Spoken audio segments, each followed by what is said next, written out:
Hey everybody! I'm going to take a couple minutes to explain what you need to do to complete this week's assignment on speech sounds. First, you're going to be doing this assignment as a text submission, so you'll type your response right into the text box and submit it. Second, you are going to have to read another short story for this. This is our last one. So this story is called Speech Sounds by Octavia Butler. You can find the story on pages 341 to 350 of the textbook, or I have also attached it in a file here to the assignment instructions if you prefer to read it that way. If you do use the file that I've attached to read the story, there's a little introductory section in italics. You don't have to read that. You can if you want, but you don't have to. Just scroll down until you get to the beginning of the story, which is not in italics. Okay? So read the story. Do not do any outside research for it, right? I really want to see what you make of this story on your own. You're graded for effort, not correctness. Once you've read the story, you will answer the 3 questions here in the assignment instructions.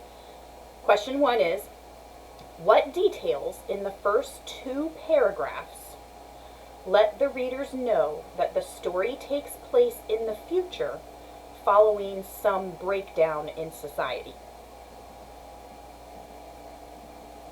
Look at just those first 2 paragraphs when you're answering that question.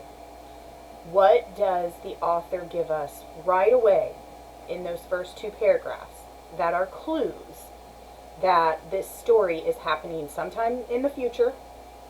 It might be distant future, maybe not so distant future, but future.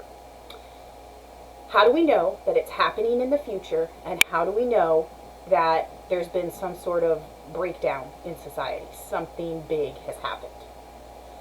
What are the clues that we are given in the first 2 paragraphs? Question 2. What do we learn about people who are right-handed? What do we learn about people who are left-handed? That probably sounds like a couple of really odd questions, but it's actually pretty important to the story in a very strange way. So go through the story if you missed it the first time around. Go back and look through it. What do we learn about people who are right-handed, and what do we learn about people who are left-handed? And question 3, what questions do you have after reading the story? Are you still confused about anything?